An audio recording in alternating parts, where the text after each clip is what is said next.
محمد وعلى آل محمد كما صليت على إبراهيم وعلى آل إبراهيم وبارك على محمد وعلى آل محمد كما باركت على إبراهيم وعلى آل إبراهيم إنك حميد مجيد. اللهم ألهمنا مراشد أمورنا وأعذنا من شرور أنفسنا ومن سيئات أعمالنا. أعوذ بالله من الشيطان الرجيم. بسم الله الرحمن الرحيم. يا أيها الذين آمنوا اتقوا الله حق تقاته ولا تموتن إلا وأنتم مسلمون.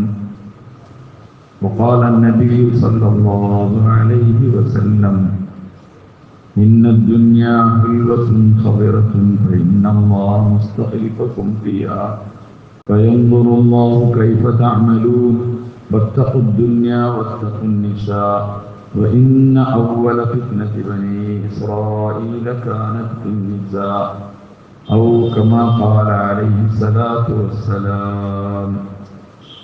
ബഹുമാനമുള്ള മുഅ്മിനീങ്ങളെ, സഹോദരന്മാരെ, സ്നേഹിതന്മാരെ, അല്ലാഹു സുബ്ഹാനഹു വ തആല നമ്മളെ ഒരുമിച്ച് കൂടലിനെ കബൂലാക്കുമാറാകട്ടെ.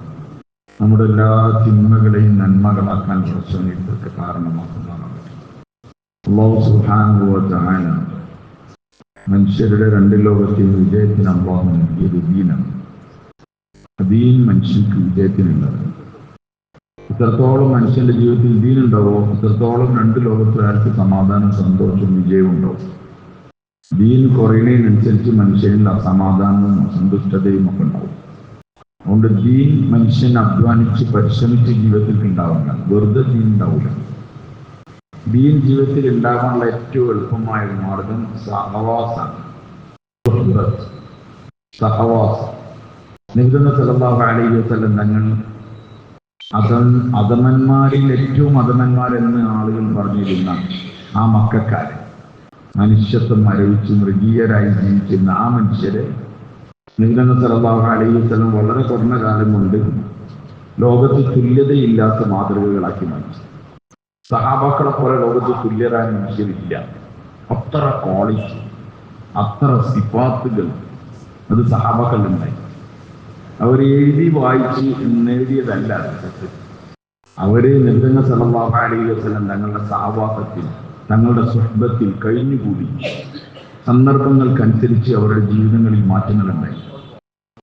അതിൽ വലിയ ആൾക്കാരും ചെറിയ ആൾക്കാരും കുട്ടികളും എല്ലാവരും ഉണ്ടാവും തങ്ങളുടെ സദസ്സിൽ. എന്നിട്ട് നബി സല്ലല്ലാഹു അലൈഹി വസല്ലം തങ്ങളുടെ കൂടെ സമയം ചെലവാക്കി തങ്ങളിൽ നിന്ന് സന്ദർഭോചിതമായ അറിവുകൾ കരസ്ഥമാക്കിയ അറിവുകൾ അവരുടെ ജീവിതത്തിൽ കൃത്യനിഷ്ഠതയോടുകൂടി അവർ കൊണ്ടുവന്നു. അപ്പം അവർ ജീവിച്ച് കാണിച്ചു. കിതാബിൽ എഴുതി കാണിച്ചു തരല്ല ചെയ്തത്, അവർ ജീവിച്ച് കാണിച്ചു. സഹാബാക്കളുടെ ജീവിതം നോക്കിയാൽ മതി. അവർക്കനുസരിച്ച് വിശുദ്ധ ഖുർആൻ ഇറങ്ങിക്കൊണ്ടേയിരുന്നു. അവർക്കനുസരിച്ച് വിശുദ്ധ ഖുർആൻ ഇറങ്ങി. അജീബാണ്. അവർക്കനുസരിച്ച് ഇങ്ങനെ ഇറങ്ങിക്കൊണ്ടിരിക്കും. മനുഷ്യന് സമ്പത്ത്, സൗകര്യങ്ങൾ, അവസ്ഥകൾ വർദ്ധിക്കുന്തോറും ഇതേപോലെ നല്ല സഹവാസങ്ങളിൽ നിന്ന് മനുഷ്യൻ അകന്നു പോവും. സ്വാഭാവികമായി ദുർഗുണങ്ങളിൽ അയാളിൽ വന്നുകൊണ്ടിരിക്കും. ഇതൊരു പൊതുവായ കാര്യമാണ്. ദാരിദ്ര്യം, പ്രയാസങ്ങൾ, ബുദ്ധിമുട്ടുകൾ അത് മനുഷ്യനെ ഒന്നുകൂടി അല്ലാഹുവിലേക്ക് ചേർത്ത് നിർത്തും. സമ്പൽ സമൃദ്ധമായ അവസ്ഥകൾ മനുഷ്യനെ പലപ്പോഴും അല്ലാഹുവിൽ നിന്ന് അകറ്റിക്കൊണ്ടിരിക്കും. ഇത് രണ്ടും നമ്മൾ അന്വേഷിച്ചാൽ മനസ്സിലാവും. സഹാബാക്കളുടെ താരീഖിലും ഈ സാധനം കാണാം. സഹാബാക്കളുടെ താരീഖിലും ഇതുണ്ട്. ഉമൈർ ബിൻ സഅദ് എന്ന് പറഞ്ഞൊരു കുട്ടി, 10 വയസ്സിൽ താഴെയുള്ള കുട്ടിയാണ്. ആ കുട്ടി മുസ്ലിമായി. നബി സല്ലല്ലാഹു അലൈഹി വസല്ലം തങ്ങളുടെ സഹവാസത്തിൽ വരും. ആ കുട്ടീന്റെ പ്രത്യേകത എന്തായിരുന്നു പറഞ്ഞാൽ, ആ കുട്ടീന്റെ ഉപ്പ മരിച്ചുപോയത്. ദാരിദ്ര്യത്തിൽ വളരുന്ന കുട്ടി. ഭക്ഷണത്തിന് ദാരിദ്ര്യം, എല്ലാ അർത്ഥത്തിലും ദാരിദ്ര്യം. ചെറിയ കുട്ടി, 10 വയസ്സിൽ താഴെ എന്ന് പറഞ്ഞാൽ നമുക്കറിയാം ഇതിലെങ്ങനെ കളിച്ചെറിഞ്ഞ കുട്ടിയുണ്ട്. പക്ഷെ നിബന്ധന സാധനങ്ങൾ സാവാസത്തിൽ വരും. ഇതെല്ലാം ശ്രദ്ധിച്ച് കേൾക്കും, എല്ലാം ശ്രദ്ധിച്ച് കാണും. ഇതിനിടയിൽ ആ കുട്ടീൻ്റെ ഉമ്മാനെ മറ്റൊരാൾ കല്യാണം കഴിച്ചു. ഔസ് ഗോത്രത്തിൽപ്പെട്ട, ഔസും ഖദർജുമാണ് മദീനയിലെ വലിയ 2 ഗോത്രങ്ങൾ. അതിൽ ഔസ് ഗോത്രത്തിൽപ്പെട്ട ജുലാസ് ബിൻ സുവൈ എന്ന് പറഞ്ഞാൽ കല്യാണം കഴിച്ചു. അദ്ദേഹം മദീനയിലെ സമ്പന്നന്മാരിൽ അറിയപ്പെട്ടൊരു സമ്പന്നനാണ്. അദ്ദേഹം പൈസ ഉള്ള കൂട്ടത്തിലൊരാൾ. അദ്ദേഹമാണ് ഉമൈർ ബിൻ സാഹിദിന്റെ ഉമ്മാനെ കല്യാണം കഴിച്ചത്. അതോടുകൂടി ഉമൈർ ബിൻ സാഹിദ് റളിയല്ലാഹു അൻഹുവിന് സാമ്പത്തികമായുള്ള പ്രതിസന്ധിക്ക് വരുന്നു. ഇദ്ദേഹം അള്ളാഹു സ്നേഹിക്കുന്ന ആളാണ്. സ്വന്തം മോനെ പോലെ കൂട്ടിപ്പിടിച്ച് കൊണ്ടെടുക്കും. പിന്നെ ചെറിയ കുട്ടിയാണ് 10 വയസ്സായിട്ടുള്ളൂ. ദുനിയാവിന്റെ സുഖങ്ങളും അല്ലലും അലച്ചിലൊക്കെ മാറി നല്ലപോലെ ഭക്ഷണമായി കാര്യങ്ങളൊക്കെ നടക്കുമ്പോഴായിട്ട് കുട്ടികളാണ്. കുട്ടികൾ പിന്നെ ആരും സ്നേഹിക്കാൻ അറിയാം. നമ്മളാണ് എല്ലാം പരിശോധിച്ചിട്ട് സ്നേഹിക്കുക. കുട്ടികൾക്ക് അങ്ങനെ എന്തില്ല, ഒരു പരിശോധനയില്ല. ഒരാ കണ്ടാലൊക്കെ എന്ത് ചെയ്യും? ഒരു ഹിന്ദി പറഞ്ഞ കുട്ടി, ഒരു ഇംഗ്ലീഷ് പറഞ്ഞ കുട്ടി, ഒരു മലയാളം പറഞ്ഞ കുട്ടീനെ ഇവിടെ ഒരു നിർത്തിയിട്ട് അങ്ങോട്ടും പോയത്. ഒരു ഭയങ്കര കമ്പനിയുണ്ട്. അവർക്ക് ഭാഷ പ്രശ്നമില്ല, അവർക്ക് ഓളെ പൈസ പ്രശ്നമില്ല, ആരും പ്രശ്നമില്ല. ഒരു ഭയങ്കര കളിയൊക്കെ കളിക്കുന്നുണ്ടാവും. അത് കുട്ടികളാണ്. അതുകൊണ്ട് ഉമൈർ ബിൻ സാഹിദ് ഉപ്പാന്റെ കൂട്ടത്തിൽ ഞങ്ങൾ റാത്തായിട്ട് നിബിധങ്ങളുടെ പള്ളി കൊച്ചക്കും പോവും. ഇടയ്ക്ക് ജൂലാസിന്റെ കൂട്ടത്തിൽ അപ്പോഴും പോവും. ഉമ്മക്കും ഭയങ്കര ആശ്വാസമായി, മോനെ നോക്കാൻ ബുദ്ധിമുട്ടില്ല. ഇങ്ങനെ വളരെ ഒരു റാഹത്തിൽ പോവാണ്. അപ്പൊ ഈ കുട്ടി പള്ളിയിലുണ്ടാവും. കുട്ടിക്ക് സ്കൂളിലൊന്നും പോകാനില്ല, പള്ളിയിലുണ്ടായി. അപ്പൊ നിബിധങ്ങൾ ചില ഞങ്ങളിൽ ഹിജ്റ 9 തബൂക്കിലേക്കുള്ള യുദ്ധത്തിന് തയ്യാറാവാൻ വേണ്ടി. തബൂക്ക് ഒരു പ്രത്യേകമായ സാഹചര്യമാണ്. കാരണം നിബിധങ്ങൾ സ്ഥലങ്ങൾ കൃത്യമായി സ്ഥലം പറഞ്ഞു ഇതാ തബൂക്കിലേക്കാണ് പോകേണ്ടത്. കാരണം നല്ല ശക്തമായ ചൂടാണ്, ഭയങ്കര പ്രതിസന്ധി തരണം ചെയ്തിട്ട് പോകണം. അപ്പൊ അതിനുള്ള സംവിധാനങ്ങളും അവസ്ഥകളൊക്കെ ഉണ്ടാക്കിക്കോളി, തയ്യാറാക്കിക്കോളി എന്ന അർത്ഥത്തിലാണ് ക്ലിപ്തമായിട്ട് ആ കാര്യം പറഞ്ഞത്. അങ്ങനെ ഈ കുട്ടി അപ്പൊ യുദ്ധം പ്രഖ്യാപിച്ചു കഴിഞ്ഞാൽ പിന്നെ അതിനുള്ള ഒരുക്കങ്ങളുണ്ടാവും. അപ്പൊ മദീന സജീവമായിട്ടുണ്ടാവും. അപ്പൊ ഈ കുട്ടി ഭയങ്കര ആവേശത്തിൽ ഇങ്ങനെ പോകുന്നതിന് ഞങ്ങളവിടെ ഇരിക്കും. അപ്പൊ ഓരോ ആൾക്കാർ കൊണ്ടുവരുന്ന സമ്പത്തും കൊടുക്കുന്ന കാര്യങ്ങളും ഒക്കെ അദ്ദേഹം ആ കുട്ടിയല്ലേ ഇത് അന്ന പോലെ മനസ്സിലാക്കും. ഉസ്മാൻ റളിയല്ലാഹു അൻഹു 1000-ഓളം സ്വർണ്ണ നാണയങ്ങൾ ഒരു തവണ വന്ന് കൊടുത്തു.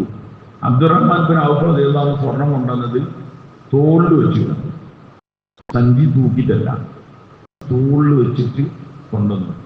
അങ്ങനെ ഓരോരുത്തരും ഇങ്ങനെ കൊണ്ടുപോയി കൊടുക്കുന്നുണ്ട്. ചെറിയ ചെറിയ സമ്പത്ത് കൊടുക്കുന്ന ആൾക്കാരുണ്ട്. ഈ കുട്ടി ഇതൊക്കെ ഇങ്ങനെ കണ്ടിട്ട് ഇവരെ ഈ കുട്ടിൻ്റെ ഉപ്പ ജൂലാസ് അത്യാവശ്യം നല്ല സമ്പത്തുള്ള ആളാണ്. ഇയാൾ ഇതുവരെ ഒന്നും കൊടുത്തിട്ടില്ല. ആർക്ക് നിബിധങ്ങൾ അതൊന്നും കൊടുത്തിട്ടില്ല. ഇപ്പൊ വല്ലാതെ കണ്ടിട്ട് വരലുമില്ല. എവിടെ പോയി ആ നിബിധങ്ങൾ നിങ്ങളെ സഹവാസത്തിന് വേണ്ടി വല്ലാതെ വരലുമില്ല. കാരണം ദുനിയാവിന്റെ മസ്വലകൾ, ദുനിയാവിന്റെ ജോലി തിരക്കുകൾ ഇങ്ങനെ അങ്ങോട്ട് പോയതാണ്. ഞാൻ ഇതിനകത്ത് പറയുന്നത് എന്നാല് നമുക്കെപ്പോഴും വായിക്കാനുള്ളത് സഹാബാക്കളാണ്. അവരിൽ സംഭവിച്ചത് അതിൻ്റെക്കാൾ എത്രയോ 10 മടങ്ങിൽ ആരും സംഭവിക്കും. കാരണം നമുക്ക് എനർജി കറണ്ട് തരാനുള്ളത് തന്നെ വളരെ വിലയും ഇന്നിക്കളങ്ങനെയാണ് നമുക്ക് കറണ്ട് കിട്ടാണ്ട്. ബാത്തിലാണെങ്കിൽ പെരും സ്ട്രോങ്ങിലുമാണ്. അപ്പൊ പിന്നെ നമ്മളൊന്നും കഥ എടുക്കാണ്ടാവില്ല. ഇത് നല്ല ഫുൾ നിബിധങ്ങൾ സാധനങ്ങൾ സ്ഥലത്തിലോട്ട് പോയി ഇരുന്നാൽ മതി. സംഗതി നിറച്ചിട്ട് എന്ത് ചെയ്യാം പോരാ. അപ്പൊ അദ്ദേഹം ഇങ്ങോട്ട് വരവ് എന്താണ് സാധനം? എന്ത് സാമ്പത്തികമായ അവസ്ഥകളെ തർത്തിപ്പാക്കുക. കച്ചവടം ഉണ്ടാവും, വേറുള്ള കാര്യങ്ങളുണ്ടാവും, അങ്ങനെ വർദ്ധിപ്പിക്കാനുള്ള തിരക്കും കാര്യങ്ങളൊക്കെ ആവും. അപ്പൊ ഈ കുട്ടിക്ക് ഭയങ്കര അങ്ങനെ ഉണ്ടാവും, സ്വാഭാവികം ഉണ്ടാവും. എല്ലാവരും ഇങ്ങനെ കൊടുത്തു, നിന്റെ വാപ്പ മാത്രം കൊടുത്തില്ല എന്ന് കണ്ടാവും. കുട്ടിയാണെങ്കിൽ പറഞ്ഞൊക്കെ കറക്റ്റ് എന്ത് ചെയ്യണ്ടേ, ഭയങ്കര വിശ്വാസത്തോടു കൂടി ദൃഢതയോട് കൂടി കൊണ്ടുപോവുകയാണ്. അപ്പൊ ഈ കുട്ടിക്ക് ഭയങ്കര സങ്കടമായിട്ട് ഈ കുട്ടി എന്ത് ചെയ്തു പറഞ്ഞാൽ വീട്ടിൽ ജൂലാസ് ഉണ്ടാവുമ്പോ എല്ലാവരും ഇരിക്കുമ്പോൾ ഈ കുട്ടി ഇങ്ങനെ പറഞ്ഞു, നിബിധങ്ങൾ സല്ലല്ലാഹു ഞങ്ങൾ തബൂക്കിലേക്ക് പോകുന്നുണ്ട്, എല്ലാവരും പോകുന്നുണ്ട്. ഉസ്മാൻ ബിൻ അഫ്ഫാൻ ഇത്ര സ്വർണ്ണനാണയങ്ങൾ കൊടുത്തു, അബ്ദുറഹ്മാൻ ബിൻ ഔഫ് ഇത്ര കൊടുത്തു, അദ്ദേഹം ഇത്ര കൊടുത്തു, ആൾക്കാരെല്ലാവരും വരുന്നുണ്ട്, അവിടെ ഭയങ്കര ഇതാണ് എന്നൊക്കെ പറഞ്ഞു. എന്നിട്ട് ആ ഒരു ബന്ധത്തിൽ കുട്ടിയല്ലേ ഇങ്ങനെ പറയുന്നത് അത്രത്തിണ്ടാവില്ലല്ലോ. കുട്ടി പറഞ്ഞു, ഇപ്പൊ അങ്ങളും എന്തെങ്കിലുമൊക്കെ അള്ളാഹുവിന്റെ റസൂൽ ശാസ്ത്രം ഞങ്ങളുടെ ആ യാത്രക്കും കണ്ടെത്തും കൊടുക്കി എന്നുള്ള അർത്ഥത്തിൽ. അപ്പം ഈ ജൂലാസ് പറഞ്ഞു, മോനെ ഈ മുഹമ്മദ് പറഞ്ഞതുപോലെ അമൽ ചെയ്യാനൊക്കെ നമ്മൾ കഴുതാവുന്നതാണ് നല്ലത്. നിങ്ങൾക്ക് മനസ്സിലായോ? നമ്മൾ കുറച്ചൊന്നും കയറിക്കുന്നു കേൾക്കാഞ്ഞിട്ടല്ല, നമ്മൾ കയറിയിരുന്നു. ഇതൊക്കെ മനസ്സിന്റെ ഉള്ളിലേക്ക് ജീവിതത്തിൽ ഇറങ്ങി കിട്ടിയില്ലേ നമ്മളൊക്കെ ഇതിനേക്കാളും വലുതും പറയും. കാരണം മനുഷ്യന്റെ ഉള്ളിൽ ദുനിയാവ് വലുതായാൽ ദാരിദ്ര്യത്തിന്റെ പരീക്ഷണത്തിനേക്കാളും വലുതാണ് സമ്പത്തിന്റെ പരീക്ഷണം. നമ്മളാണെങ്കിൽ ചായ മൊത്തം എടുക്കാൻ സമ്പത്തിന്റെ രണ്ടും പരീക്ഷനാണ്. പക്ഷെ നമ്മൾ അധികം സെലക്ട് ചെയ്ത് ഈ പരീക്ഷനാണ്. ഏത് വഴി? സാമ്പത്തിക പുരോഗതിന്റെ പരീക്ഷണത്തിനാണ്. അത് ഭയങ്കര റിസ്ക് കൊടുത്ത പരീക്ഷണമാണ്. മറ്റേതാണ് പട്ടിണി നടക്കണമെങ്കിൽ ഒരു ഓർമ്മ. അതുകൊണ്ട് ജൂലാസ് ഈ വസ്തുക്കളെ സ്വരൂപിക്കുന്ന തിരക്കിൽ ഇവിടെ കണക്ഷൻ എന്തായിട്ടുണ്ട്? ബാറ്ററി കുത്തിയേക്കാഞ്ഞാൽ എന്താവും? മൊബൈൽ കുത്തിയേക്കാഞ്ഞാൽ കാത്ത് ക്ലിങ് എന്ന് പറഞ്ഞാൽ ഓഫാണ്. ഇതേപോലെ ജൂലാസ് പറഞ്ഞു, മുഹമ്മദ് പറഞ്ഞൊക്കെ വിശ്വസിക്കുകയാണെങ്കിൽ നമ്മൾ കഴുതായി ജീവിച്ചാൽ പോലെ എന്നുവെച്ചാൽ മുമ്പ് കൊടുക്കാൻ പറഞ്ഞതൊക്കെ പറയും. ഒരു കൊടുക്കാൻ പറഞ്ഞതൊക്കെ കൊടുക്കുക, നമ്മളിങ്ങനെ നയിച്ചുണ്ടാക്കുക, അതാണ് പറയുന്നത്. നമ്മൾ നയിച്ചുണ്ടാക്കാന്ന് തോന്നിയാൽ തന്നെ പിന്നെ ചെലവഴിക്കാനുള്ള സ്വാതന്ത്ര്യം ആർക്കുണ്ട് വഴി? നിങ്ങളെന്താ പറയാത്ത? നിങ്ങൾ ഞാൻ നിങ്ങൾ ആലോചിച്ചുകൊണ്ടിരിക്കണ്ട. എനിക്ക് ലാസ്റ്റ് ആലോചിക്കാം. ഇപ്പം തന്നെ ബേജാറായിട്ട് അതൊന്നും തിരിയില്ല. ഈ കുട്ടി ആകെ പ്രശ്നത്തിലായി, പറഞ്ഞു കുടുങ്ങി. ഈ കുട്ടിയാണെങ്കിൽ ഭയങ്കര ദൃഢതയും വിശ്വാസതയുള്ള കുട്ടിയാണ്. ആ കുട്ടി ഒറ്റയ്ക്ക് ഞാൻ ആലോചിച്ചു, എന്ത് വാക്കപ്പം പറഞ്ഞത്. ആദ്യം ഈ തബൂക്കിന്റെ സമയമൊക്കെ ഫുള്ള് മുനാഫിക്കുകളെ വിളയാട്ടത്തിന്റെ സമയമാണ്. തബൂക്ക് പോകാതൊക്കെ തിരിപ്പുണ്ടാക്കല് കുറേ മൂപ്പർക്ക് എന്താ ഈ ചൂടൊന്നും അറിയില്ലേ? തമ്മിൽ പറയാണ്. ആര് വഴി? മുനാഫിക്കുകൾ. ഒരു സംഘത്തിൽ സെറ്റാക്കി വരുമ്പോൾ ഈ ആൾക്കാരുടെ പറച്ചിൽ സ്വാധീനം ചെലുത്തൂലേ? ഇലക്ഷനൊക്കെ വരികയാണ്, നമുക്കറിയാം. എന്തെങ്കിലും കുറച്ച് ആൾക്കാരൊക്കെ പറഞ്ഞാൽ അങ്ങനെ ആൾക്കാർ തലയിലൊക്കെ ചെയ്യും. ഇതേപോലെ ഈ കുട്ടി ആദ്യ പ്രയാസത്തിലെ എന്താ ചെയ്യാം? കുട്ടി ആലോചിച്ചു, ഇതിപ്പോ ഒരു കുഫറിന്റെ വചനാണ്, മുർത്തതാവാൻ പറ്റുന്ന വാക്കാണ്. വിട്ടാൽ ഒന്ന് മുർത്തതായി പോകും, പിന്നെ നരകത്തിലായി പോകും, മുനാഫിക്കുകളുടെ കൂടെ ആയി പോകും. പിന്നെ ഇസ്ലാമിനോടും അള്ളാഹുവിനോടും അല്ലാതെ റസൂലിനോടും എനിക്ക് കൂറില്ലേ? അത് ഞാൻ പറഞ്ഞു കൊടുക്കണ്ടേ? ഇല്ലെങ്കിൽ ഇതിനെ ചതിച്ചതുപോലെ ഉണ്ടാവില്ലേ? ഈ കുട്ടി ആലോചിക്കണം. കുട്ടി തിരിച്ചു ആലോചിക്കാണ്, ഞാൻ ഈ സമയത്ത് പറഞ്ഞാൽ, ഇത് വെളിവാക്കിയാൽ ഇവിടെ മുനാഫിക്കുകളെ തിരിക്കണ സമയമാണ്. ഇപ്പം വാപ്പ മുനാഫിക്കുകളിലായി പോകൂലേ? രണ്ട് ചിന്തകളിൽ കുട്ടിനെങ്ങനെ കറക്കും. പിന്നീട് ആ കുട്ടി തീരുമാനം എടുത്തു. വാപ്പനോട് പറഞ്ഞു, നിങ്ങൾ പറഞ്ഞത് എന്തായാലും മഹാ ശരിയില്ലാത്ത പാട്ട്. ഞാൻ ഇസ്ലാമാവുള്ള റസൂലിനെ കുറിച്ച് എത്ര വയസ്സെന്ന് അറിയണം നിങ്ങൾ? അങ്ങനെ ഞാൻ ആദ്യം അത് പറഞ്ഞിട്ടുണ്ട്. ഏതോ വലിയ മനുഷ്യനാണെന്ന് ചിന്തിക്കണ്ട. ഈ കുട്ടി പറഞ്ഞു, നിങ്ങൾ ഇത് പറഞ്ഞാൽ ഞാൻ പറഞ്ഞു ഒന്നാം റസൂലിനോട് ഞാൻ ചതി ചെയ്തവനാണ് പറഞ്ഞാൽ നിങ്ങൾ മുനാഫിക്കുകളുടെ കൂട്ടത്തിൽ ആക്കും ചെയ്യും. എന്തായാലും പറയാതിരിക്കാൻ എനിക്ക് നിർവാഹമില്ല. അതുകൊണ്ട് ഞാൻ പറയും റസൂലുള്ളാഹി ശാസനങ്ങളോട്. പക്ഷെ എന്താ മറുപടി പറയേണ്ടത് നിങ്ങൾ ആലോചിച്ച് വെച്ചോളി. ഈ കുട്ടി പോയി നിർത്തുന്ന ശാസനങ്ങളോട് പറഞ്ഞു, ഇങ്ങനെ പറയും. ആ കുട്ടീനോട് നിർത്തുന്നത്. എന്നിട്ട് ജൂലാസിനെ വിളിപ്പിച്ചു. ജൂലാസിനെ വിളിച്ച് ജൂലാസ് അടുത്ത് വരും. നിർത്തുന്ന ശാസനങ്ങൾ ഇവനിങ്ങനെ പറയേണ്ടത് എന്താണെന്ന് ചോദിച്ചു. ഇത് കുട്ടിയാണ്, കാര്യങ്ങൾ ചോദിച്ചു. അപ്പൊ അദ്ദേഹം പറഞ്ഞു, ഞാനങ്ങനെ പറഞ്ഞിട്ടില്ല. എന്താ ഇവിടെ എങ്ങനെ പറയുന്നത് എന്നുള്ളത്? അതോടുകൂടി പ്രശ്നം വേറെ നിലയിലേക്ക് നീങ്ങി. ഈ കുട്ടി അടുത്തിരിക്കുന്നുണ്ട്. കുട്ടീന്റെ മുഖഭാവം ചുമന്നു, ആകെ ടെൻഷനായി.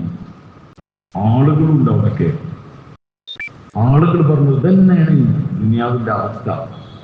പാട്ടിനെ നടക്കുന്നിടത്തുനിന്ന് പറയും തിന്നാനൊക്കെ കൊടുത്ത് നല്ലൊരു ആഴ്ചയിലൊക്കെ മാറി. നമ്മുടെ നാട്ടിലെ ഭാഷയിലാണെങ്കിൽ വറ്റി എന്ത് ചെയ്യാന് വറ്റു കുത്തുകയാണ് പഴമക്കാർ. ആൾക്കാർ അങ്ങനൊക്കെ പറയുന്നു. അത് കേട്ടു ഈ കുട്ടി പിന്നെ സങ്കടമായി.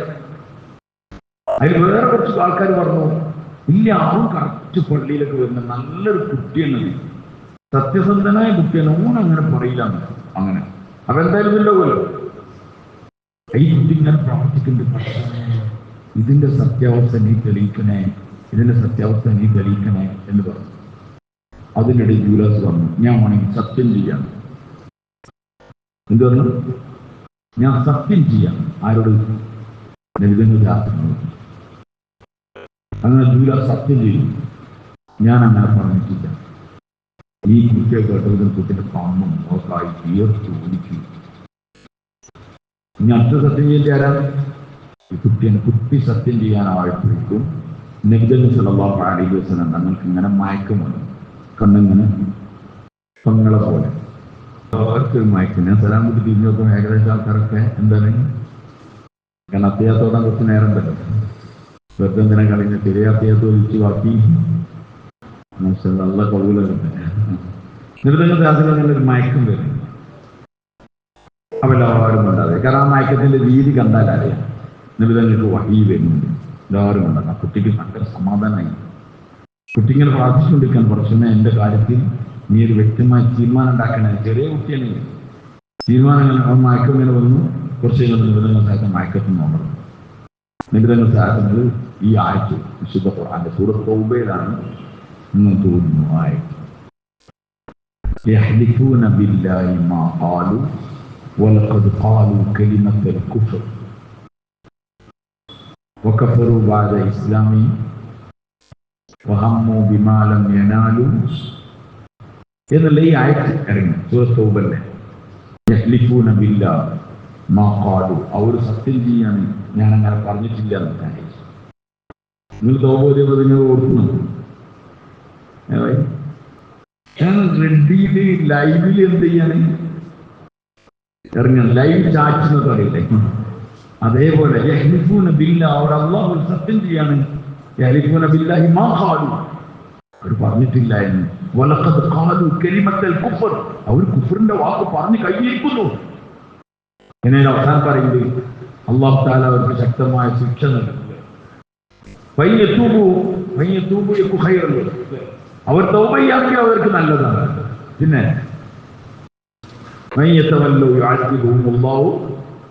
അദാബൻ അലീമ വമാ ലഹും ഫിൽ അർളി മിൻ വലിയ്യിൻ വലാ നസീർ. തൗബയാണെങ്കിൽ അതാണ് അല്ലാഹുവിന്റെ പ്രത്യേകത. അപ്പം തന്നെ കൊടുത്തു രണ്ട് എന്ത് ചോയ്സ്. തൗബയാണെങ്കിൽ അതവർക്ക് ഖൈറായി. ഇനി അവർ പിന്തിരിഞ്ഞു പോയി ഇതിൽ ഉറച്ചു നിൽക്കുകയാണെങ്കിൽ അവർക്ക് ശക്തമായ ശിക്ഷ നൽകും. അവർക്ക് ഭൂമിയിൽ അവരെ സഹായിക്കാനോ അവർക്ക് വലിയായിട്ടോ ഒരാളും ഉണ്ടാവില്ല. ആയത്തിങ്ങനെ അപ്പം തന്നെ ജൂലാസ് പറഞ്ഞു, ഞാൻ തൗബ ചെയ്തിരിക്കുന്നു. ഇനി വേറെ വർത്താനമില്ല, ഞാൻ തൗബ ചെയ്തു. അല്ലാഹുവിന്റെ റസൂൽ സല്ലല്ലാഹു അലൈഹി വസല്ലം അങ്ങേക്ക് വേണ്ടി ഇസ്തിഗ്ഫാർ ചെയ്യും, അങ്ങേക്ക് വേണ്ടി പൊറുക്കലിനെ തേടി, അങ്ങേക്ക് വേണ്ടി പൊറുക്കലിനെ തേടി. നിർദ്ദങ്ങൾ ശാസ്ത്രം ഞങ്ങൾ പൊറുക്കലിനെ തേടി. തങ്ങളുടെയും ആഗ്രഹം എന്താണെന്ന് പറഞ്ഞാൽ ഒഴിവാക്കി വിടലല്ല. ഒരാളെയും ഒഴിവാക്കാൻ തങ്ങൾക്ക് ഇഷ്ടമില്ല. ഒരാൾ തങ്ങളെല്ലാവരും ചേർത്ത് പിടിച്ച്, കാരണം നിർദ്ദങ്ങൾ ശാസ്ത്രങ്ങൾ ഈ നരകം കണ്ടതാണ്. അതിലൊരു മനുഷ്യന് താങ്ങാൻ കഴിയൂല, മനുഷ്യന് താങ്ങാൻ കഴിയില്ല. അതുകൊണ്ട് എന്തെങ്കിലും താൽക്കാലികമായ ദേഷ്യത്തിന്റെ പേരിൽ നരകത്തികം ചെയ്യാൻ പറ്റില്ല, അതാണ് വിടാൻ പറ്റില്ല. അതുകൊണ്ട് നിർദ്ദങ്ങൾ ശാസ്ത്രങ്ങൾ ചേർത്ത് പിടിക്കണം. അപ്പം തന്നെ ശ്രീ പറയുന്നത് ജൂലാസ് സമ്പത്ത് നൽകി ഈ ചെയ്ത പാതകം പിന്നെ അപകടം മനസ്സിലായി കിട്ടിയാൽ പിന്നെ ചെലവാക്കിയ പ്രശ്നം ഉണ്ടാവില്ല. അത് സമ്പത്ത് ബാക്കി കാര്യങ്ങളൊക്കെ ചെലവാക്കിക്കൊണ്ടിരിക്കും. ഞാൻ പറഞ്ഞത് എന്താണെന്ന് പറഞ്ഞാൽ ഇത് ആരെ കാലഘട്ടമാണ്? ആരെ കാലഘട്ടം? നിബിധങ്ങൾ ശാസ്ത്രങ്ങളെ കാലാണ്. നിബിധങ്ങൾ ശാസ്ത്രങ്ങളെ കാലാണ്. തങ്ങളുടെ സഹവാസത്തിലുള്ള കാലം. തങ്ങൾ വഫാത്തായല്ല, ദുനിയാവിന്റെ വസ്തുക്കളിൽ കുടുങ്ങി പോണതിന്റെ തെളിവാണ്. ലൈവിൽ ആയിട്ടിറങ്ങാൻ രണ്ടാൾ ഇരിക്കുമ്പോൾ, ആൾക്കാരൊക്കെ ഇരിക്കുമ്പോഴാണ് ആയിട്ടിറങ്ങുന്നത്. അപ്പൊ നിങ്ങൾ ആലോചിച്ച് നിബിധങ്ങൾ സാധനങ്ങളെ സഹവാസങ്ങൾ വിട്ടിക്കുമ്പോൾ ദുനിയാവ് കയറുണ്ടെങ്കിൽ പിന്നെ നമ്മളൊക്കെ കഥ. ദുനിയാവിന് കേടുപാടുകൾ കുടുങ്ങുന്നുണ്ടെന്ന് കണ്ടാൽ എന്ത് വാക്കും പറയും മനുഷ്യൻ. ജൂലാസ് അതിനുശേഷം ഈ കുട്ടിനെ ഭയങ്കരമായിട്ട് സ്നേഹിക്കുകയും എന്നിട്ട് ജൂലാസ് പറയുന്നു, എന്നെ നരകത്തിൽ നിന്ന് രക്ഷപ്പെടുത്തിയത് എന്റെ മോനാണ്. ഞാനും ഈ ദുനിയാവിനോടുള്ള ആർത്തിയോ പൂണ്ട് അതിങ്ങനെ പോയി ഇതിന്റെ വലിയൊരു സംഭവം എന്താണെന്നല്ലേ അവർ പറയാനേ പറ്റില്ലല്ലോ. ഒന്ന് സഹവാസം കുറയാം, രണ്ട് മുനാഫിക്കങ്ങളുടെ ഡയലോഗ്സ്. ഞാൻ പറഞ്ഞു അങ്ങനെ പറഞ്ഞാൽ കാരണം ഇവരുള്ളിൽ എന്തില്ല, വിശ്വാസമില്ല. അപ്പൊ ഇത് രണ്ടുപാടെ ഇതാവുമ്പോ മുനാഫിക്കുകൾ ഇങ്ങനെ ചെയ്തു രഹസ്യമായി തങ്ങളെ കൂടെ നിൽക്കണമായി നിന്നിട്ട് ഉൾട്ട അഭിപ്രായം പറയാം. അങ്ങനെ ഉണ്ടല്ലോ, ആ പാർട്ടിയിലുണ്ടായി. എന്നിട്ട് ഇങ്ങനെ എന്ത് ചെയ്യാം, തൊരപ്പൻ പരിപാടി എല്ലാ കാലഘട്ടത്തിലും. അതുകൊണ്ട് മുനാഫിക്കുകളെ വാക്കുകൂടി കേട്ടപ്പോൾ മുനാഫിക്കുകളാണ് ഇപ്പൊ ഞാൻ അങ്ങനെ പറയുന്ന വിചാരിക്കണ്ടോ, ഓ ഇസ്ലാമിന് പുറത്തല്ലേ. പക്ഷെ അതൊക്കെ ഈ പള്ളിയിലും വില കൂടിയുള്ള ആൾക്കാരാണല്ലോ. അപ്പൊ എല്ലാവരും വിചാരിക്കുന്നത് ആരാളാണ്, നമ്മളാളാണ്, നമ്മളെ കൂടെ ഉള്ള ആളാണ്. എന്തിനുണ്ടെങ്കിൽ ഞാൻ പറഞ്ഞു. അതുകൊണ്ട് ഈ വാക്കുകൾ കേട്ടു, അത് പാട്ടിന്റെ വാക്കുകൾ കേട്ടാൽ ഹൃദയത്തിൽ അറിയാതിന്റെ അതിന്റെ അസറാത്തുകൾ, അതിന്റെ പ്രതിഫലനങ്ങൾ അറിയാതെ ഉണ്ടായിക്കൊണ്ടേയിരിക്കും. അതുകൊണ്ടാണ് നമ്മൾ എപ്പോഴും പറയുന്നത് വേണ്ടാത്ത കേൾക്കല്. ഈ നിരീശ്വരവാദി യുക്തിവാദിക്കൊന്നും ബെല്ലുമില്ല, ബ്രേക്കും ഇല്ല, നീതിബോധവുമില്ല, ഒന്നുമില്ല. ഒന്നും പറയാം, എന്ത് നോണയും പറയാം. അത് നമ്മളിങ്ങനെ മറുപടി എടുക്കാൻ പറഞ്ഞിട്ടാണെന്ന് പറഞ്ഞിട്ട് കേട്ടാലും നമ്മൾ കൊടുക്കും. കാരണം അതിന്റെ എവിടെയെങ്കിലൊക്കെ വരകൾ നമ്മുടെ ഹൃദയത്തിൽ ഇങ്ങനെ കൊണ്ട് കുറെ കാലം കഴിയുമ്പോഴത്തേനും എന്താവും, വാച്ചിനൊക്കെ സാധാരണ ഗ്ലാസ്സിൽ വരവുണ്ടെന്ന് നമ്മളറിയില്ല. നമ്മൾ എപ്പോഴെങ്കിലും എടുത്തൊന്ന് ചെരിച്ചിങ്ങനെ നോക്കിയാൽ എന്ത് കാണാം, നോച്ചും വരയ്ക്കും. ഇതെപ്പോഴാണ് വീണെന്ന് വെച്ചാൽ നമുക്കറിയില്ല. അങ്ങനെ വീണാണ്. ഓരോ പണിയെടുക്കും ആദ്യം ഒരൊക്കെ വരുന്നുണ്ട്. ഇതേപോലെ ഈ കുഫറിന്റെ, ശിർക്കിന്റെ, നിഫാഖിന്റെ ആളുകളുടെ വാക്കുകൾ നമ്മുടെ ഹൃദയത്തിന് എന്താക്കുന്നുണ്ട്, അങ്ങനെ വരടുണ്ട്. നിരീശ്വരവാദിന്റെ വാക്കുകൾ ചിലർ ഞാൻ എല്ലാം കേൾക്കും, അതിന് നല്ല എടുക്കുന്നത് ഭയങ്കരമാണ്. ഞാൻ എല്ലാം കേൾക്കും, നിരീശ്വരവാദിന്റെ കേൾക്കും, അവന്റെ കേൾക്കും, ഇതിന്റെ കേൾക്കും. നമ്മൾ പിന്നെ നല്ല ഇങ്ങോട്ട് എടുത്തോ, ഇയാളാരാ നല്ലതത്ര ക്ലാരിറ്റി ഇങ്ങോട്ട് എടുക്കാൻ പറ്റിയ അറിവെന്താ ഇയാളുണ്ട്. മനസ്സിലായി? നല്ല എടുക്കണമെങ്കിൽ നല്ലതിനെ പറ്റിയത് അത്ര നല്ല എടുക്കാനാണ് ബുദ്ധിക്ക് നല്ലത് എന്നുള്ളതാണ് അവൻ എന്ത് ചെയ്യാറ്. ബുദ്ധിയല്ല ഇസ്ലാമിൽ നല്ലത്, പിന്നെന്താണ്, അള്ളാഹുവിന്റെ കൽപ്പനകളാണ് ഇസ്ലാമിൽ നല്ലത്. അത് ബുദ്ധിക്ക് യോജിച്ചാലും യോജിച്ചിട്ടില്ല. പക്ഷെ ജൂലാസ് തൗബ ചെയ്തു. കാരണം ഇത് കുറച്ച് ആദ്യമുള്ളത് തൗബ ചെയ്തു. എന്തെന്ന് സല്ലല്ലാഹു അലൈഹി വസല്ലം ഞങ്ങളോട് വലിയ ഇഷ്ടമായി, സമ്പത്ത് ഇസ്ലാമിന് കൊടുക്കാൻ തുടങ്ങി, മകനെ വല്ലാതെ സ്നേഹിക്കാൻ തുടങ്ങി. എന്നെ നരകത്തിന് രക്ഷപ്പെട്ടവരാണ്. അങ്ങനെ വളർന്നു, ചെറിയ കുട്ടി വലുതായി. ഉമർ റളിയല്ലാഹുവിന്റെ കാലമായപ്പോൾ അത്യാവശ്യം വലുതായി. ഉമർ റളിയല്ലാഹു അൻഹു ഹിംസ് പ്രദേശത്തേക്ക് ഗവർണർ അന്വേഷിച്ചുകൊണ്ടിരിക്കുക. അന്വേഷിച്ച് കുറേ പരിചരണം നടത്തി ഉമർ റളിയല്ലാഹു അൻഹു കിട്ടിയത് ഉമൈർ ബിൻ സഅദിനെ, ഈ സഹാബിനെ, ഈ കുട്ടീനെ വലുതായി. അദ്ദേഹത്തിനെ വിളിച്ചു. അദ്ദേഹത്തിനോട് പറഞ്ഞു ഹിംസിലേക്ക് പോകണം, അവിടെ ഗവർണർ ആണെന്ന് പറഞ്ഞു. അദ്ദേഹം കുറെ പറ്റില്ല എന്നൊക്കെ പറഞ്ഞു. ഉമർ റളിയല്ലാഹു അൻഹു തീരുമാനമാണ് കുറേ സമയം എടുക്കും. കാരണം എല്ലാ ഭാഗവും ടെസ്റ്റിന് അയച്ചിട്ട് എന്ത് ചെയ്യുള്ളൂ വൈ അവന്റെ അതും ഇതും ആവശ്യം. ചില ആശുപത്രിയിൽ എത്തിയാലുണ്ടാവുമല്ലോ ടെസ്റ്റ്. അതിലായി കാല് പൊട്ടിയാണെങ്കിൽ കണ്ണിന്റെ കാഴ്ച വരെ എന്ത് ചെയ്യും ഫുൾ ടെസ്റ്റ്. ഉമർ റളിയല്ലാഹു അങ്ങനെ ടെസ്റ്റ് ചെയ്തിട്ട് വിടുള്ളൂ ഗവർണറാക്കിയിട്ട്. കാരണം ഉമർ റളിയല്ലാഹുവിന്റെ മാനസികാവസ്ഥ ഇതാണ്, ഗവർണർ കെട്ടാലും ഞാൻ കെട്ട പോലെ കാരണം ഞാൻ അധികാരം ഏൽപ്പിച്ച ഒരാളല്ല കക്കണത്, ഓനെ കക്കാൻ ഞാൻ അധികാരം ഏൽപ്പിച്ച വായിലുള്ള ഉണ്ടാവുക എന്നാണ് ഉമർ റളിയല്ലാഹുവിന്റെ ചിന്ത. അത് നമുക്ക് അത്ര പഠിച്ചിട്ടുണ്ടാവും. അതിലൊക്കെ പാസ്സായി കിട്ടുകയെന്നാൽ അതൊന്നും വരെ പാസ്സായില്ല. അതുകൊണ്ട് അദ്ദേഹത്തിന് തീരുമാനം പിന്നെ വിടൂലുണ്ട്. അദ്ദേഹം പറയാൻ പറ്റില്ല, ആ പറ്റില്ല പറഞ്ഞേക്കും. അങ്ങനെ ഇഞ്ചി പോയി ഒരു നേരെ പള്ളിയിൽ പോയി എല്ലാവരും കൂട്ടി ഇതെല്ലാവരോടും പറഞ്ഞു, ഞങ്ങളോട് നീതി നടപ്പിലാക്കുന്ന കാലത്തോളം എൻ്റെ കൂടെ നിൽക്കണം. ഇതിന് അദ്ദേഹം പറഞ്ഞു, ഇസ്ലാം എന്ന് പറഞ്ഞത് അതിൻ്റെ ഒരു വലിയ മതിൽക്കെട്ടാണ്. ആ മതിൽക്കെട്ടിന്റെ കവാടം നീതിയാണ്. നീതി പോയാൽ ഇസ്ലാം പോകും. അതുകൊണ്ട് നീതിയോടുകൂടി നമ്മൾ വർത്തിക്കണം. നീതിയാണ് ഇസ്ലാമിന്റെ മുഖമുദ്ര. ആരോടും അനീതി കാണിക്കരുത്, വഞ്ചന, ചതി, കബളിപ്പിക്കൽ ഒന്നും പാടില്ല. ഒക്കെ എല്ലാവരും വിളിച്ച് പള്ളിക്കുട്ടി ഇദ്ദേഹം പറഞ്ഞു.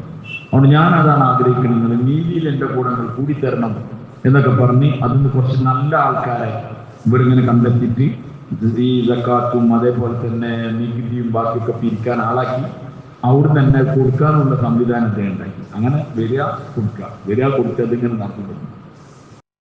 ഉമറിനെ അയച്ചു. കുറച്ച് സമയമായി, ഒരു വർഷം പൂർത്തിയായി. ഒരു റുപ്യ മദീനയിലേക്ക് വന്നിട്ടില്ല. കേന്ദ്ര ടാക്സ് എന്ത് ചെയ്തിട്ടില്ല, അടച്ചിട്ടില്ല. ഒരു റുപ്യ മദീനയിലേക്ക് വന്നില്ല. ഉമറൊക്കെ ഫുള്ള് നോക്കും ചെയ്യും.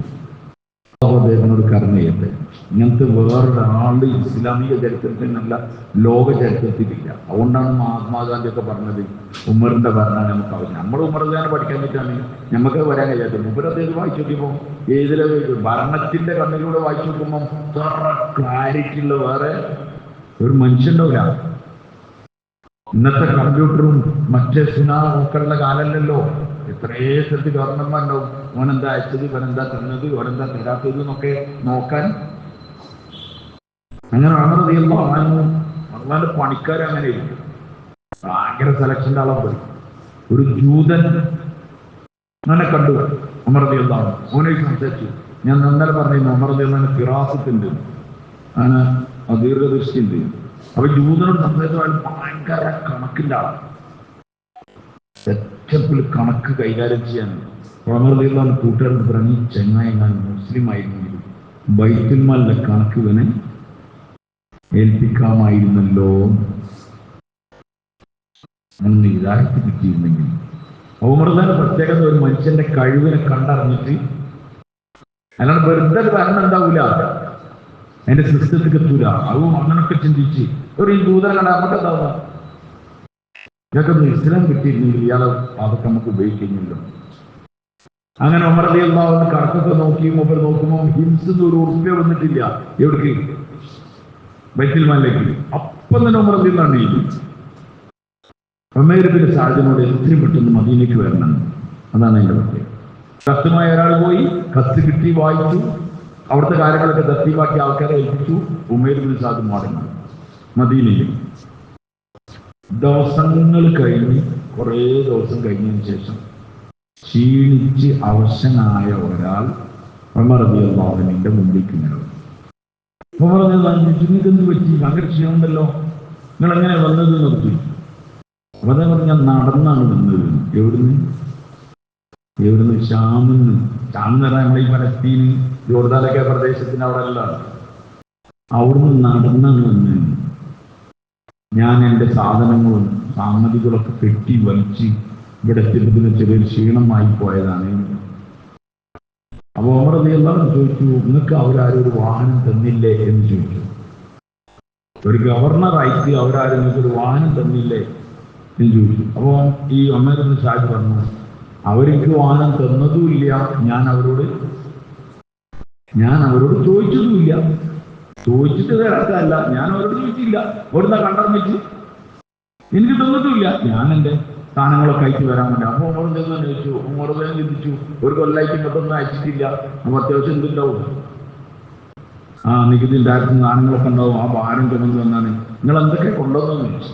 ഉമർ തന്നെ ഈ അർത്ഥത്തിൽ ചോദിക്കണം, നിങ്ങൾ എന്തെങ്കിലും ഉണ്ട്. അപ്പം അദ്ദേഹം പറഞ്ഞു, ഞാൻ എൻ്റെ ഉളു എടുക്കണേ ലോട്ട പാത്രം, എനിക്ക് നിസ്കരിക്കാനുണ്ട് എൻ്റെ മുസല്ല പോലത്തത്, പിന്നെ എനിക്ക് വെള്ളം കുടിക്കാനുള്ള പാത്രം, അങ്ങനെ ഒരു 5-6 സാധനങ്ങൾ നമ്മളിങ്ങനെ നമ്മൾ ആവശ്യത്തിന് ഉപയോഗിക്കുന്ന ആ സാധനങ്ങൾ, അതാണ് മുമ്പിൽ ഇല്ല ദുനിയാവൊക്കെ പാടെ കെട്ടിവെച്ചതാണ്. ഇതിൻ്റെ ആകെ ദുനിയാവാണ്. ഉമർ റളിയല്ലാഹു അൻഹു അദ്ദേഹത്തിനോട് പറഞ്ഞു. അപ്പം തന്നെ ഈ വിചാരണ നടന്നുകൊണ്ടിരിക്കുന്ന സംസാരം നടന്നുകൊണ്ടിരിക്കുന്ന ഉമർ റളിയല്ലാഹു അൻഹു അദ്ദേഹത്തിന്റെ കാര്യങ്ങൾ എഴുതുന്ന ആളോട് പറഞ്ഞു, വീണ്ടും ഉമൈറിനെ ഹിംസിലേക്ക് ഗവർണറായിട്ട് നിയമിച്ചിരിക്കുന്നു. മനസ്സിലായോ? ഇത് ഒരു വർഷങ്ങളൊന്നും വരാഞ്ഞിട്ട് പൈസ കയ്യിലൊക്കെ അവല അടിച്ചു പോകണ്ടോ എന്നുള്ളതാണ്. ഓഡിറ്റിങ് കഴിഞ്ഞപ്പോൾ മനസ്സിലായി വളരെ പെർഫെക്റ്റ് ആണ്. അപ്പൊ രണ്ടാമത് ഒപ്പുമിട്ടു. ഇദ്ദേഹം വീണ്ടും ഇസ്രിബിലെ ഗവർണറായിട്ട്. അപ്പൊ അദ്ദേഹം കേട്ടു, ഇനി നിങ്ങൾ വിടരുത്, ഇനി ഒരിക്കലും നിങ്ങൾ വിടരുത്. അദ്ദേഹം ഇത്രത്തോളം പറഞ്ഞു, അങ്ങൾക്കും അങ്ങയുടെ പിൻഗാമികൾക്കും ഒരു ഗവർണർ പണിയെടുക്കാൻ ഞാനില്ല. നിങ്ങൾക്ക് മാത്രമല്ല, ഇനി നിങ്ങളെ പിൻഗാമിക്കും ഞാനൊരു ഗവർണർ പണിയെടുക്കാൻ ഞാനില്ല. ഇവർ സഹിച്ചു. നമ്മളെ തന്നെ ആയിക്കോട്ടെ എന്ന് പറയുന്നു. കാരണം കുറച്ച് കഴിഞ്ഞാൽ പിന്നെയും കുടിക്കട്ടോ. അപ്പൊ അദ്ദേഹം ചോദിച്ചു, ഞാൻ മദീനന്റെ വെളിയിൽ താമസിക്കാൻ വിചാരിക്കും. പട്ടണത്തിന്റെ കുറച്ച് വെളിയിൽ പോയിട്ട് ഗ്രാമപ്രദേശങ്ങളുണ്ടാവില്ല, അവിടെ എവിടെയെങ്കിലും പോയി താമസിക്കാൻ വിചാരിക്കും, എനിക്ക് അനുവാദം നൽകിയാലോ. അദ്ദേഹത്തിന് അനുവാദം കൊടുത്തു. അദ്ദേഹം പോയി വെളിയിൽ പോയി ഒരു ചെറിയ കുടിലുണ്ടാക്കി അവിടെ താമസിച്ചു. ഇനിയാണ് നിങ്ങൾ പഠിക്കേണ്ടത്. ഇത് നമ്മൾ ഇനി ഒരു ഭരണാധികാരിയായിട്ട് ഇരിക്കുന്നതൊന്നും ചെയ്യാനില്ല. പക്ഷെ നമ്മളൊക്കെ ഭരിക്കുന്ന പല പ്രദേശങ്ങളും മേഖലകളും കച്ചവടത്തിന്റെ MD ആയിരിക്കും, അല്ലെങ്കിൽ കച്ചവടത്തിന്റെ മേഖലകളൊക്കെ ഉത്തരവാദിത്തപ്പെട്ടായിരിക്കും. ഇങ്ങനെ തുടങ്ങിയ ഇതൊക്കെ നമ്മൾ ഭരണമായി എന്ന് മനസ്സിലാക്കിയതൊക്കെ നമുക്ക് അപ്ലൈ ചെയ്യാൻ പറ്റും. ഉമർ റളിയല്ലാഹു അൻഹു അദ്ദേഹത്തിനോട് വിട്ടത് കാരണം ഉമർ റളിയല്ലാഹു അൻഹു മൊത്തത്തിൽ വിട്ടതല്ല. തൽക്കാലം പോയി നടന്നിട്ട് ഒന്ന് ക്ഷീണിച്ചൊക്കെ ഇതല്ലേ, കുറച്ചവിടെ പോയി നിൽക്കട്ടെ എന്നുള്ള അർത്ഥത്തിൽ ഉമർ റളിയല്ലാഹു അൻഹു ഉമൈർ ഇബ്നു സഅദിനെ ഗ്രാമത്തിൽ നീക്കാൻ വിട്ടു. അതേ ഗ്രാമത്തിൽ പോയി ജീവിച്ചു തുടങ്ങി. ഉമർ റളിയല്ലാഹു അൻഹു വിശ്വസ്തനായ ഒരാളുണ്ടായിരുന്നു, ഒരു ഉദ്യോഗസ്ഥൻ, ഹാരിസ് എന്നാണ് അദ്ദേഹത്തിന്റെ പേര്. അദ്ദേഹത്തിന് വിളിച്ചു. 100 കൂട്ടം ഗവർണർമാരും പണിയൊക്കെ ഉള്ളതിന്റെ ഇടയിൽ ഉമർ ബിന്നാൻ ഇതൊന്നും എന്ത് ചെയ്യില്ല, മറക്കില്ല. ഇതാണ് ഞാൻ നിങ്ങളോട് പറഞ്ഞിരുന്നത്. ഉമർ റളിയല്ലാഹു അൻഹു ഹാരിസ് എന്ന് പറഞ്ഞ അദ്ദേഹത്തിന്റെ വിശ്വസ്തനായ ജോലിക്കാരനെ വിളിച്ചിട്ട് പറഞ്ഞു, 100 സ്വർണ്ണ നാണയം കൊടുത്തു, ഒരു കിഴി. എന്നിട്ട് പറഞ്ഞു, ഇന്ന പ്രദേശത്ത് ഉമൈർ ഇബ്നു സഅദ് താമസിക്കുന്നുണ്ട്, നീ അവിടെ പോകണം, അയാൾ അതിഥിയായിട്ട് നിൽക്കണം, എന്നിട്ട് അയാളുടെ അവസ്ഥകൾ പഠിക്കണം. അയാൾ സമ്പൽ സമൃദ്ധമായ അവസ്ഥയിലാണെങ്കിൽ ഈ സാധനം തിരിച്ചു കൊണ്ടുവരണം, അഥവാ ദാരിദ്ര്യത്തിലും കഷ്ടപ്പാടിലാണെങ്കിൽ ഈ കിഴി അദ്ദേഹത്തിന് കൊടുക്കണം. കാലിലേക്ക് ഒരു വരണവും പഴയ കറുത്തും പുത്തും ഒക്കെ വരുന്നതിന്റെ ഇടയിലാണ് ഇതിപ്പോ ഇടപാട് കഴിഞ്ഞതല്ലേ, ഇതാണ് വിതാമസല്ലേ. പക്ഷെ ഉമർ ഖാൻ അങ്ങനെ വിട്ടില്ല. രണ്ടവസ്ഥയെ നമ്മുടെ ശ്രദ്ധിച്ചു. ഒന്ന്, സമ്പൽ സമൃദ്ധമായ അവസ്ഥയാണെങ്കിൽ മൂപ്പർ മിക്കവാറും എന്ത് ചെയ്തിട്ടുണ്ടാവും. ആ മൂപ്പർക്ക് അറിയല്ലോ, ഇനിയിപ്പം മന്ത്രിപദം കഴിഞ്ഞാൽ പിന്നെ 5 കൊല്ലം വെറുതെ കണ്ടിരുന്നു. അപ്പൊ അത്യാവശ്യം എന്ത് ചെയ്യേണ്ടി വരും, എവിടെയെങ്കിലുമൊക്കെ കൊളത്തിട്ടാലേ എന്ത് ചെയ്യാൻ പറ്റുള്ളൂ, എണ്ണൊക്കെ അടിച്ച് മര്യാദയ്ക്ക് പോകാൻ പറ്റുള്ളൂ എന്നുള്ള ബോധമുള്ളതുകൊണ്ട് അവിടെ എവിടെയെങ്കിലും കൊളത്തു. ഇതേപോലെ മൂപ്പര് നേരെ ഹിൽസിന്ന് മൂപ്പര് ഈ ഗ്രാമത്തിലൊക്കെ പോയി താമസിക്കാൻ പറഞ്ഞാൽ അങ്ങോട്ടൊക്കെ വിട്ടണോ. ഞാൻ വെറും നമ്മളമായി ഒരു സംശയം മാത്രമല്ല, 100 സ്വർണ്ണ നാണയം കയ്യിൽ കൊടുത്തിട്ടാണ് സംശയത്തിന്റെ വകുപ്പ് പറയുന്നത്. അഥവാ ദാരിദ്ര്യമാണെങ്കിൽ ഇത് കൊടുത്തിട്ട് പറഞ്ഞു. അങ്ങനെ ഈ സാവി പോയി ആരിഫ് അവിടെ പോയി ഇദ്ദേഹത്തിനോട് സംസാരിച്ചു. ഞാനിങ്ങനെ മദീനയിൽ വരികയാണ്, ഇങ്ങനെയൊക്കെയാണ് അവസ്ഥ എന്നൊക്കെ പറഞ്ഞു. ഞങ്ങൾക്ക് 2-3 ദിവസം ഇവിടെ നിൽക്കാൻ പറ്റും, ആയിക്കോട്ടെ എന്നൊക്കെ പറഞ്ഞു. അപ്പൊ അദ്ദേഹം ഉടനെ ചോദിക്കുകയാണ്, എന്താണ് മദീനന്റെ അവസ്ഥ, ഉമർ റളിയല്ലാഹു അൻഹു എന്താണ്, ഏതാണ് അവസ്ഥ? പറഞ്ഞു, ഉമർ റളിയല്ലാഹു അൻഹു ആരോഗ്യവാനാണ്, കുഴപ്പമില്ല. അദ്ദേഹം ചോദിക്കുകയാണ്, ഉമർ നീതിയൊക്കെ നടപ്പിലാക്കില്ലേ എന്ന്. നിങ്ങൾ മനസ്സിലേണ്ടത്, ഉമർ നീതിയൊക്കെ നടപ്പിലാക്കില്ലേ എന്ന് ചോദിച്ചു. അപ്പൊ ഈ ഹാരിസ് പറഞ്ഞു, അദ്ദേഹം നീതി നടപ്പിലാക്കി, അദ്ദേഹത്തിന്റെ ഒരു മകൻ എന്തോ ഒരു പ്രശ്നത്താക്കി, അങ്ങനെ അദ്ദേഹത്തിന് ഹജ്ജ് നടപ്പിലാക്കി, അതിൻ്റെ ഇടയിൽ അതിന് മരിച്ചു പോയാണ്. ആരെ മകൻ എന്നുവെച്ചാൽ നീതിക്ക് യാതൊരു കുറവുമില്ല, മകനിപ്പോ മരിച്ചിട്ടുള്ളൂ, നീതി നടപ്പിലാക്കി. അപ്പൊ അദ്ദേഹം പറഞ്ഞു, ഉമറിന് അല്ലാഹു കരുണ ചെയ്യട്ടെ എന്നൊക്കെ പറഞ്ഞു. അങ്ങനെ അവിടെ നിന്നു. രാത്രി എന്നും ഈ ഹാരിസിന് ഒരു റൊട്ടി പോയി ഈ വീട്ടിൽ. ആകെയുള്ള ഫുഡ് എന്താണ്, രാത്രി ഒരു റൊട്ടി. അദ്ദേഹം തിന്നിട്ട് അവിടെ കിടക്കും. അമീറിന്റെ പണിയാണ്. 3 ദിവസം താമസിച്ചില്ല. 3-ാമത്തെ ദിവസം കഴിഞ്ഞപ്പോൾ അയൽവാസിയായ ഒരാൾ പറഞ്ഞു, നിങ്ങൾ ഏതോ യാത്രക്കാരൻ എന്തോ ആവശ്യത്തിന് വന്നതാണ്, നിങ്ങൾ അദ്ദേഹത്തിന്റെ വീട്ടിൽ കണ്ടു, നിങ്ങൾക്ക് ഇനി കുറേ ദിവസം ഇവിടെ നിൽക്കേണ്ട ആവശ്യമുണ്ടോ? അങ്ങനെയാണെങ്കിൽ നിങ്ങൾ എൻ്റെ വീട്ടിൽ വന്നെങ്കിൽ ഇദ്ദേഹം വളരെ പ്രയാസത്തിലുള്ളത്. ഇവരെ വീട്ടിൽ ആകെ ഒരു റൊട്ടി ഉണ്ടായിരുന്നു, ആകെ ഒരു റൊട്ടി. അതിപ്പോ നിങ്ങൾക്ക് 3 ദിവസമായി നിന്നിട്ട് ഇവർ പട്ടിണിയിലാണുള്ളത്. നിങ്ങൾക്ക് ഇനി കൂടുതൽ ദിവസം താമസിക്കണമെങ്കിൽ നിങ്ങൾ എൻ്റെ അപ്പൊ തീരുമാനം. ഇത് പൂർണ്ണമായും സത്യത്തിലാണുള്ളത്, ദാരിദ്ര്യത്തിലാണുള്ളത്. അപ്പൊ അതേ പറയല്ലേ, ഞാൻ പോവാണെന്നത് പറഞ്ഞു. ഈ ഗ്യാപ്പിൽ ഉമൈർ ഇബ്നു സഅദിന് 100 സ്വർണ്ണ നാണയത്തിന്റെ കിഴി കൊടുത്തു. അപ്പൊ അദ്ദേഹം പറഞ്ഞു, ഇതിവിടെ വേണ്ട, ഇതിവിടെ വേണ്ട, എനിക്ക് ഇതിൽ പരിപാടി അറിയില്ല, ഇത് വേണ്ട, ഇയാള് അവിടെ വെക്കാനൊന്നും സമ്മതിക്കില്ല. അപ്പൊ അദ്ദേഹത്തിന്റെ ഭാര്യ ഈ സംസാരം വേണ്ടാന്ന് പറയുന്നത് കേട്ട് നോക്കുമ്പോൾ സ്വർണ്ണ നാണയം. അപ്പൊ ഭാര്യ അവിടുന്ന് പറഞ്ഞു, നിങ്ങൾക്ക് വേണ്ടെങ്കിൽ വാങ്ങിക്കോളി, ആർക്കെങ്കിലും കൊടുക്കല്ലോ, അമീറുമിനെയും കൊടുത്തയച്ചതല്ലേ എന്ന് പറഞ്ഞു. പെണ്ണുങ്ങൾ അങ്ങനെയാണല്ലോ. ആ ഗ്യാപ്പില് ആർക്ക് അവിടെ ചുറ്റുമുമ്പിൽ പോയി.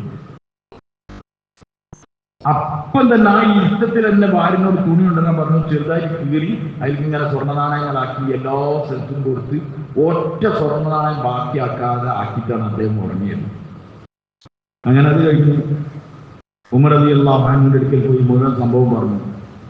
അപ്പൊ ഇദ്ദേഹം പറഞ്ഞു അയാളെ സ്വഭാവം അനുസരിച്ചിട്ട് ഒരു ഉറുപ്പ്യ കഴിഞ്ഞ അയാള് ഉപയോഗിക്കാൻ സാധ്യതയില്ല, പട്ട പരിതാപകരാണ് ഈ സംഭവമൊക്കെ പറഞ്ഞു.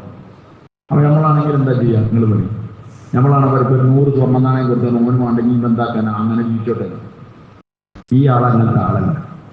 ഉമർ റളിയല്ലാഹു ഉടനെ ഉമൈർ ഇബ്നു സഅദിനോട് ഇങ്ങോട്ട് വരാനും പെട്ടെന്ന് ഉമൈർ ഇബ്നു സഅദ് എത്തി. ഉമർ റളിയല്ലാഹു അൻഹു ചോദിച്ചു, നിങ്ങൾക്ക് ഞാൻ സ്വർണ്ണ നാണയം കൊടുത്തയച്ചില്ല, എന്താക്കി? അപ്പൊ അദ്ദേഹം ചോദിച്ചാൽ എനിക്ക് തന്നതല്ലായിരുന്നു എന്ന് ചോദിച്ചു. അപ്പൊ ഉമർ റളിയല്ലാഹു അൻഹു അതെ എനിക്ക് തന്നതായിരുന്നു, എനിക്ക് തന്നൊരു മുതൽ ഞാൻ എന്താക്കിയെന്നുള്ളത്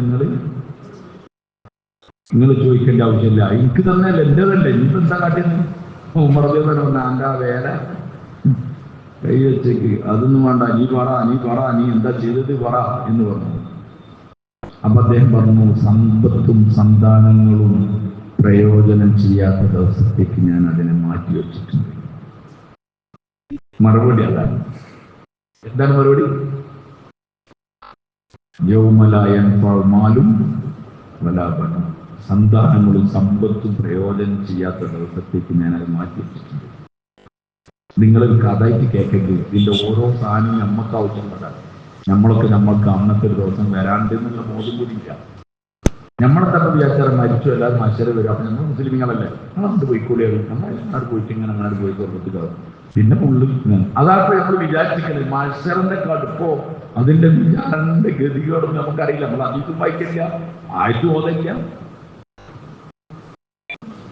അതുകൊണ്ട് അദ്ദേഹം പറഞ്ഞു, സന്താനങ്ങളും സമ്പത്തും പ്രയോജനം ചെയ്യാത്ത ദിവസത്തേക്ക് വേണ്ടി ഞാൻ അതിനെ മാറ്റി.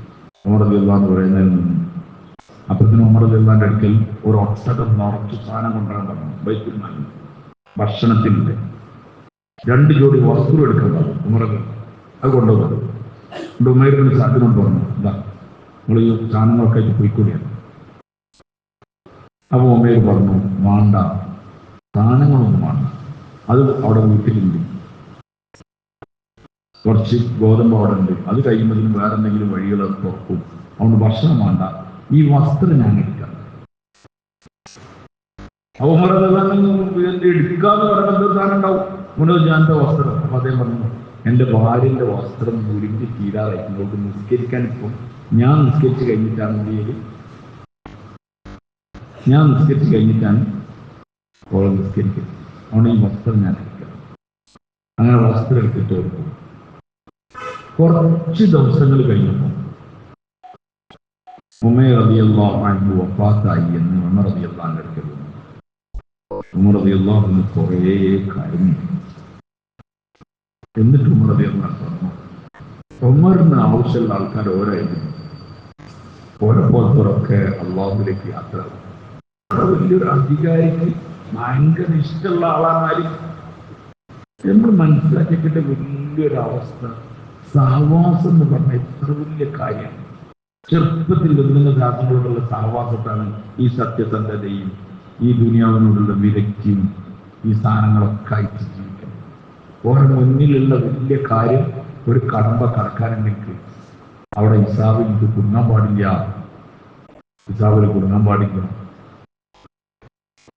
അവിടെ സാധാരണ സ്നേഹം നമ്മൾ മനസ്സിലാക്കി. നമ്മൾ ഇന്ന് രാവിലെ ദുനിയാവിന്റെ മേഖല കൂടുന്നു, നമ്മൾക്ക് ആരോട് സാവാസവും ഇല്ല. നമ്മൾ കേൾക്കുന്നൊക്കെ വേണ്ടാത്ത വാർത്തകളാണ്. അങ്ങനെ അതിൽ പോയി കുടുങ്ങാണ്, അതിൽ പോയി മനുഷ്യന്മാർ കുടുങ്ങാണ്. ഫോട്ടെടുക്കൽ കുറ്റാണ്, പാടില്ല, എടുക്കൂല എന്ന് പറഞ്ഞ ആൾക്കാർ ദുനിയാവിൽ ഏതെങ്കിലും ഒരു അവസരങ്ങളൊക്കെ വന്ന് അതിനു വേണ്ടി നിങ്ങളെ ബ്രാൻഡ് ഒന്ന് എന്ത് ചെയ്യാനാണ്, ഒന്ന് ഇതാക്കാനാണ് നിങ്ങൾ നിൽക്കുക, നിന്ന് കൊടുക്കുക. ചതിയിൽ പോയി കുടുങ്ങാണ്. ഇത് തന്നൊരു അല്ലാണ്ട് ഓൻ ബ്രാൻഡ് ഉഷാറാക്കുള്ളൂ. ഞാൻ ഇവിടെ ബ്രാൻഡ് ഉഷാറാക്കാൻ വന്നതല്ല, ഞാൻ ആഖിറത്തിൽ ഒരുങ്ങാൻ വന്നതാണ്. ഈ ചിന്ത നമ്മുടെ ഇല്ലെങ്കിൽ നമ്മളെല്ലാവരും ഈ കെണിയിൽ കൊടുക്കും. കാരണം ഈ കെണി അങ്ങനെ നെറ്റ് എന്നാണ് അതിന്റെ പേര്, അല്ലേ? നെറ്റ് തീർന്നു എന്നൊക്കെ എന്ത് പറഞ്ഞു, നെറ്റ് പറഞ്ഞ വല എന്നാണ്, അല്ലേ? എന്നുള്ള ഇംഗ്ലീഷിൽ, അല്ലേ? ലോയ് എന്നാണ് വല എന്നല്ലേ, അല്ലേ? ഒരു വലയാണ് ചെയ്ത്താന്റെ, ആ വലയിലാണ് നമ്മളെല്ലാവരും ഉള്ളത്. നെറ്റ്വർക്ക്, വലന്റെ പണി. അങ്ങനെ വല ഉണ്ടാക്കി ഇങ്ങനെ ലോക്കാക്കണം നമ്മളെല്ലാവരും ഇതൊക്കെ പുക്കാറ ദുനിയാവിനോടുള്ള ആർത്തി, ബ്രാൻഡ് ഉണ്ടാക്കല്, വസ്തുക്കൾ ഉണ്ടാക്കല്. നിങ്ങൾ ഉമേറുബിൻ സാഹിബിനെ മറക്കരുത്, നിങ്ങൾ ഉമേറുബിൻ സാഹിബിനെ മറക്കരുത്. ദാരിദ്ര്യത്തിൽ വന്നു, സമ്പൽ സമൃദ്ധമായ അവസ്ഥ വന്നു, പിന്നെയും അദ്ദേഹത്തിന്റെ അവസ്ഥയാണ്. ഇൻഷാ അല്ലാഹ് നാളെ കാണണം. ആരെ? ഈ ഉമേറുബിൻ സാഹിബിനെ കാണാൻ പോയില്ലെങ്കിൽ ഉമർ കളിക്കുന്നത് ഉമർ റളിയല്ലാഹുവിനോടാണ്. ഉമർ റളിയല്ലാഹുവിനെ കീറി ഉപ്പാൽ തുന്നുന്ന ആളാണ്. ഉമർ റളിയല്ലാഹുവിന്റെ കൂട്ടത്തിൽ ഒരു സഹാബി വീട്ടിൽ എന്തോ ആവശ്യത്തിന് കാണാൻ വന്നു. അമീറുൽ മുഅ്മിനീനാണ്. കാണാൻ വന്നപ്പോൾ നമ്മളെ ഇവിടുത്തെ രാജാക്കന്മാരെ മാതിരിയല്ല. ആരുമായി ഇവിടുത്തെ രാജാക്കന്മാരെ അവിടെ നിൽക്കാന്നൊന്നും അറിയില്ല, എപ്പോഴും കൊല്ലാന്ന് അറിയാൻ പേടിയിലുണ്ട്. അവിടുത്തെ രാജാക്കന്മാർ അമീറുൽ മുഅ്മിനീന്മാർ അങ്ങനെ ഉണ്ടാവും. അപ്പോൾ എന്തോ കാണാൻ വേണ്ടി ചെന്നപ്പോൾ എന്നാ വായി ഇരിക്കുകയായിരുന്നു, ഭക്ഷണം കഴിക്കാൻ. അപ്പോൾ അതേപോലെ വേണ്ട ഭക്ഷണം വേണ്ടെന്നാണ് ഉമർദാൻ പറഞ്ഞ കത്തിൽ ഇരിക്കുന്നത്. അങ്ങനെ അദ്ദേഹത്തിന് ഒരു ഒപ്പിക്കഷ്ണം തിന്നപ്പോൾ വായിൽ തിന്നാൻ കഴിയില്ല. ആർക്ക് വഴി ആ സഹാബിക്ക് തിന്നാൻ കഴിയില്ല. അവരതിൽ ഉമി വന്നിട്ടില്ല, ഉമി കടിക്കണ്ടല്ലോ, എന്താ ഉമി കളഞ്ഞ് റൊട്ടി ഉണ്ടാക്കിക്കൂടെ എന്ന് ചോദിച്ചു. ഉമർദാൻ ഉടനെ ചോദിച്ചു മറുപടി, ഈ നാട്ടിലെല്ലാവർക്കും ഉമി കളഞ്ഞ റൊട്ടി തിന്നാൻ പറ്റുമോ? ഉമി കളഞ്ഞ റൊട്ടി തിന്നാൻ പറ്റുമോ? പിന്നെ ഉമർ മാത്രം ഉമ്മി കളഞ്ഞ റൊട്ടി തിന്നാൽ അള്ളാന്റെ അടുത്ത് പോയി ഞാൻ എന്താ പറയാന്ന്? ഒരു തണുപ്പുള്ള സമയത്ത് തണുപ്പിൽ നിൽക്കുന്നുണ്ട് ഒപ്പിടാതെ. ആരോ ചോദിച്ചു പറഞ്ഞു, എല്ലാവർക്കും ഒപ്പിടാൻ കഴിയില്ലല്ലോ, ഉമർ പുതക്കാതെങ്കിലും അവരെ കൂടെ നിൽക്കട്ടെ. അദ്ദേഹമാണ് ഇയാളെ എന്ത് ചെയ്യുന്നത്, ഉമേർ സാഹിബിന് കൊടുക്കുന്നതും ദാനം നിർബന്ധിക്കുന്നതൊക്കെ. നിങ്ങൾ ഇനി ഓരോ സഹാബാക്കൾ പഠിച്ചു നോക്കി. നമ്മൾ ആകെ കേൾക്കൽ അബ്ദുറഹ്മാൻ ബിൻ ഔഫിന്, ഉസ്മാൻ ബിൻ അഫ്ഫാൻ റളിയല്ലാഹു അൻഹു. എന്നിട്ട് ആ സെറ്റപ്പ് ഇങ്ങനെ പറഞ്ഞത് ചിലർ ദുആക്കലല്ല മനസ്സിലായി. അബ്ദുറഹ്മാൻ ബിൻ ഔഫിന് കൊടുത്തമായി എനിക്ക് കാറൂണ് കൊടുത്തമായി എന്ന് ചോദിച്ചാൽ പേടിയായിട്ടാണ്.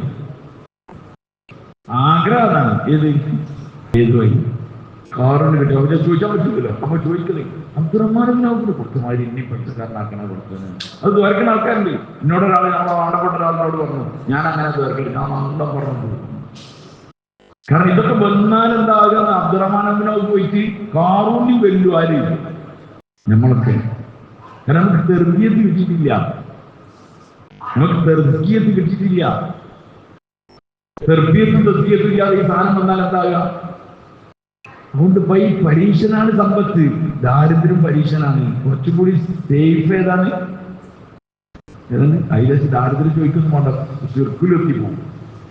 അതുകൊണ്ട് ഞാൻ പറഞ്ഞത് എന്താണെന്ന് പറഞ്ഞാൽ, നിങ്ങൾ ചുമ്മാ അതിൽ നടന്ന് കണ്ട ന്യൂസും ചാനലും പാർട്ടിയായിട്ട് പോയാലും എവിടെ എത്തില്ലെന്നൊന്നും അറിയില്ല. മരിക്കാൻ നേരമാണ് സഹാബാക്കളിൽ ഇങ്ങനെ പോയാൽ ഇല്ലെങ്കിൽ ഇപ്പൊ ഈ ഉമേർ ബിൻ സാദിനകത്ത് നിങ്ങൾ ഒറ്റയ്ക്ക് ഇങ്ങനെ ആലോചിച്ചിട്ട് നിങ്ങൾക്ക് എന്താ സങ്കടം ഉണ്ടാകാം എന്ന് പറയുന്നത്?